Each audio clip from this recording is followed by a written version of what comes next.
Welcome to the MTA Podcast Series, a weekly audio cast featuring interviews with recognized industry professionals. And your host, Ed Carlson. Tuesday, October 27, 2009. For the Dow Jones Industrial Average, picture a nervous rider tentatively making his way through Sleepy Hollow, his slow trotting interspersed with the occasional gallop or backing up to find his bearings. All the while, he is afraid that at some point he's going to hear the hoofbeats and feel the fiery breath from hell of the steed of the headless horseman. Meanwhile, the dollar, sick and weak, continues to slide down a mountain, bouncing and colliding with jagged rocks and bouncing off large boulders. Today's guest from the heartland of America is Darin Newsom. As DTN senior analyst, Darin Newsom provides DTN customers with market insight and oversees DTN's market commentary. He is also the creator and guiding force behind DTN's 6-factor marketing strategies. Newsom has 20 years of experience analyzing commodity markets and developing risk management strategies. He focuses on explaining how the structure of a market, both technical and fundamental, and the price relationship between contracts indicates what type of market exists and therefore which strategies are appropriate. His articles and commentary are also consistently featured in the Wall Street Journal Online, SFO Magazine, Commodities Now Magazine, and others, along with a multitude of newspapers and radio stations throughout the country. Newsom is also a regular guest on CNBC and the Iowa Public Television program Market to Market. Darin Newsom, welcome to the program. Oh, thanks so much for having me on. I appreciate it. Well, I'm very excited to have you on the program. I've got so much I want to talk to you about. But before we get to your approach to the markets, let's take a few minutes to discuss current events in the ag markets, kind of bring the rest of us on the left and East Coasts up to date. For example, you called this one of the slowest harvests on record. Tell us what you're talking about. All right. Well, what we're looking at here is these corn and soybeans, these fall crops, these crops that are normally harvested in the fall, have been running behind basically since planting season. Weather has been adverse. It's had wet weather. It's had periods where field work just simply couldn't be done, and that's what we find ourselves in right now. Combines are ready to roll. They're ready to go bring this crop in. The crop, for the most part, is mature. It's standing out in the field, both corn and soybeans. The problem is these rain systems that just keep moving from west to east across the Midwest. The flooding that we've seen in Delta, a large soybean growing area, just simply have brought the harvest season to a stop. Monday afternoon, we had the latest weekly crop progress report, and on the national average, corn has only been 20% harvested. Normally, the 5-year average is showing we're up to 58, almost 60% harvested. A little bit better on soybeans. Soybeans are at 44% harvested as compared to the 5-year average of they're about 15, 20% behind average as well. Now, in that, there are some key states like Illinois, which is running 60-some percentage points behind average. They just simply can't get into the field.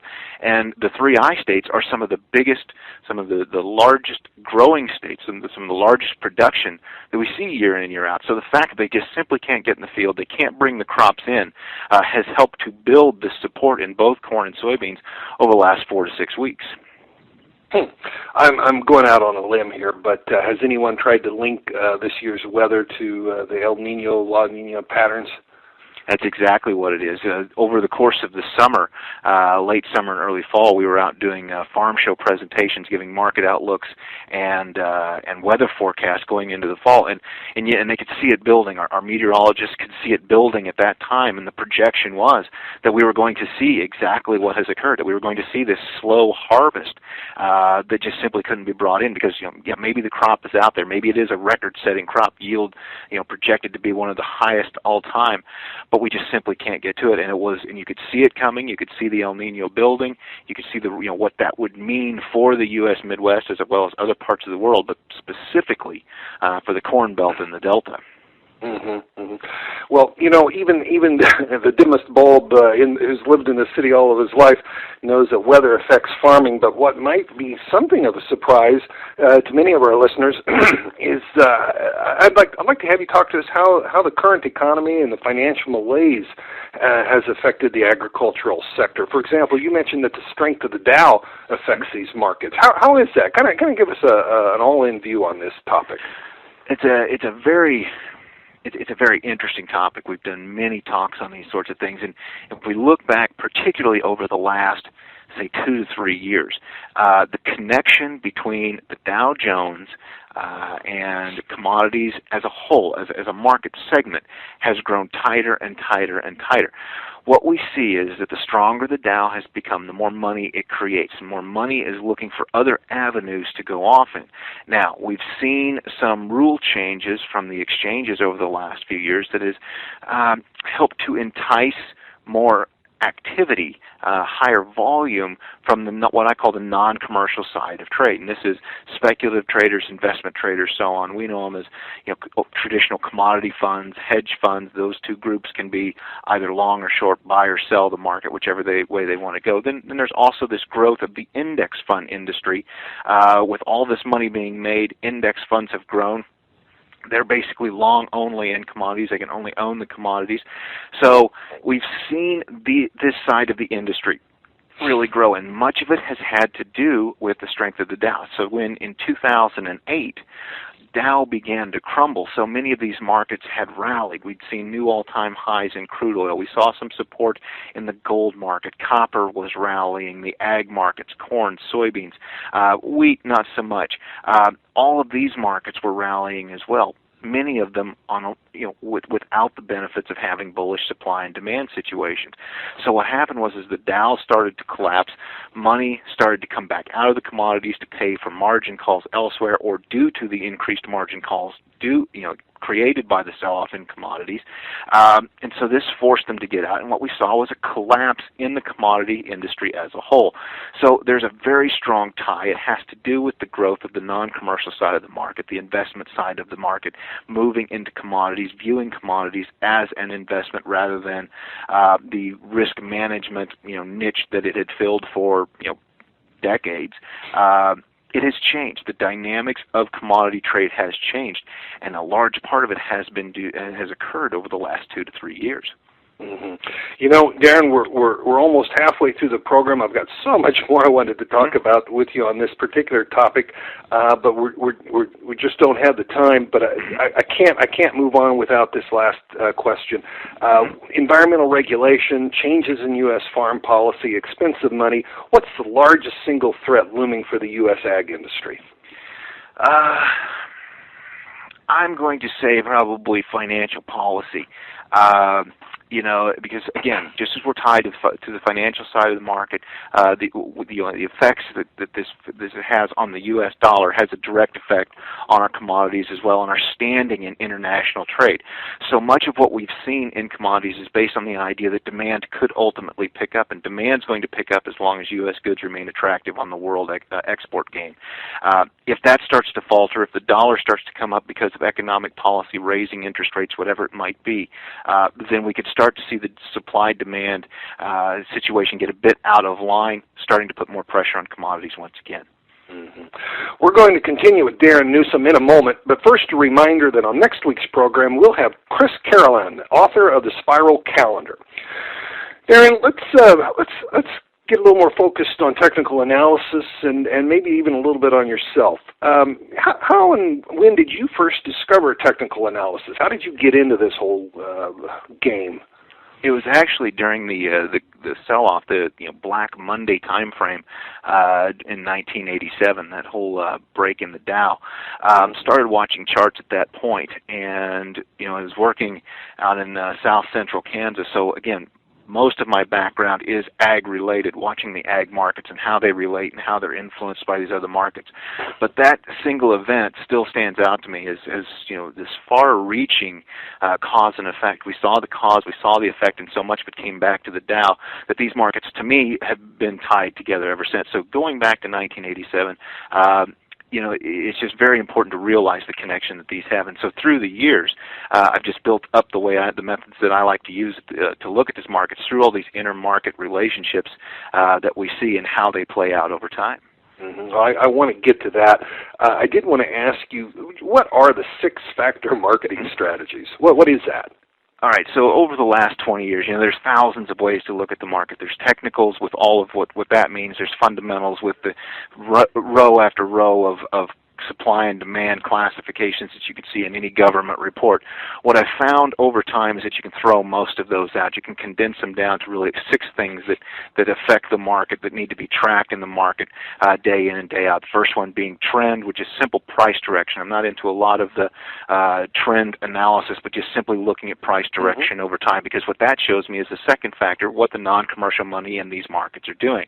It's very important to follow the money in any market. It doesn't matter what you're looking at, and trend is a good way of tracking it.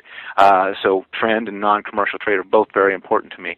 I do like to look at the fundamentals, but I take a more technical look at the fundamentals by looking at the spreads. Having background in grain merchandising and on the cash grain side of these markets for many years, I realized the importance of spreads and the positioning of actual commercial traders in these markets due to how they feel the actual underlying fundamentals might be, through the use of spreads. So I study the spreads to get a better feel for the actual underlying fundamentals. Commodities in general move in seasonal cycles. During the course of a calendar year or marketing year, they tend to have highs and lows, roughly around the same time frame.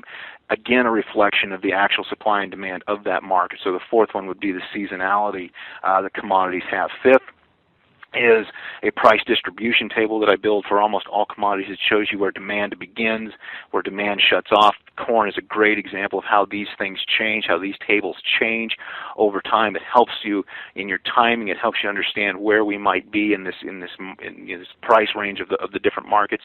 So we study the price distribution, the price probabilities of moving higher or lower. Last but not least is the volatility. Again, something that has changed a great deal over the last 2 to 3 years, due in large part to the influence of the non-commercial money. It changes how we have to look at the market due to the types of price ranges that could be available on a daily, weekly, monthly basis. On October 15th, you made the following comment about cotton. A look at the nearby future spread shows that much of the support has come from the commercial side of the market, with the carry weakening from 5.42 cents in May 2008 to only 1.5 cents at the end of September 2009. Could you explain this comment, kind of flesh it out a bit, and particularly how you concluded support is coming from the commercial side of the market? Right. As I said, when I was studying these markets, I throw out most of what I see in government reports. I just simply don't follow them that closely. What I'm looking at is the spreads and how the contracts of a particular commodity fit in together price-wise. And so when we're looking at the cotton situation there, the March contract held a 5+ cent premium over the December contract, I believe back in May. But as time has gone on, we have seen that premium being sucked out of the market. The commercial traders are buying into the December contract in hopes of generating some cash supplies to meet demand. So the tighter that spread gets, and even if we move from a contango or carry situation into a backwardation or inverse situation where the nearby contract has a premium over the deferred, we've got a more bullish supply and demand situation because the commercial side of the market is actively seeking cash supplies, and so they're pushing the nearby contract higher. This is how we read the spread, and it doesn't matter what commodity, but it's very useful in the ag commodities because there is a lot of misinformation out there, going outside the ags. Crude oil is a classic example of a great deal of misinformation that can be misunderstood, I should say. So we look at these spreads to get a better feel for what the underlying fundamentals are, and if we see buying coming from the commercial side, usually means the market's going to have a stronger rally. Wheat, corn, beans, they've all been on steroids in October. Where do you think these markets are headed? Well, obviously they're just trying to get ready for the World Series because, anyway, many of them are because, you can look, and that's a great way of phrasing it. We're seeing these rallies in corn, soybeans, and wheat, and at least in the case of, let's say, wheat, there's no fundamental support. The carry is very strong in these markets. The future spread's certainly indicating underlying fundamentals are still bearish. So really no reason to be moving this high. Corn, we've seen those spreads weaken a bit, but still overall neutral to bearish there as well. Soybeans are the only exception. We're coming out of such a tight supply and demand situation. Has a lingering effect going into 09-10 as we wait for harvest. harvest. So a bit of fundamental support in those markets. Now, we're seeing the rally over the last 4 to 6 weeks. Is it starting to run out of gas? All three markets are bumping their head up against some price resistance, chart-based price resistance. So it would not surprise me to see these markets begin to run out of gas. If October is indeed the headless horseman to the Dow Jones's Ichabod Crane, then yes, the Dow comes down, puts additional pressure on the grains, harvest gets into full gear, putting commercial pressure on the grains. It looks like this short-term rally that we've had in some of the grain markets could certainly be coming to an end with pressure coming from both sides of the market. Mm-hmm. And before we wrap up today, coffee, cocoa, sugar, cotton, do you have any thoughts on the softs? You know, we've seen just some incredible moves in some of those markets. Cocoa and sugar have had extraordinary rallies. In the case of sugar, it was tied to tightening supplies. That seemed, supply-driven rallies normally don't last that long. I would almost think that the rally in the sugar market has either come to an end or should soon end as that market starts to figure out its supply and demand situation. Cocoa, similar situation. Coffee has been slowly following the other markets higher. So, it's been gaining some momentum in here, but again, it's not really based on an overly tight supply and demand situation, due in part to, traders are buying into this market due to the fact that the others are rallying, so it's been providing some support. Not really a lot of strength to build on at that point, so we'll see how long that one can hold as well. Mm-hmm. Darin Newsom, it's been absolutely wonderful having you join us today. Anything else you'd like to mention before we go? No, as we've all watched these markets, they've changed a great deal. The ag markets now are considered investment opportunities. So, just to come from where we were 20 years ago in the ag markets and commodities in general, it's just been fascinating to me, and it's going to be just as interesting to see where we go over the next few years. Mm-hmm. Well, that wraps up today's MTA podcast. From Seattle, I'm Ed Carlson. You can follow me at fatechnicaladvisor.blogspot.com or contact me at fatechnicaladvisor@comcast.net. Send us your comments and suggestions. And don't forget to check out my article in this month's SFO magazine. Let's keep our stops tight, people. Good day.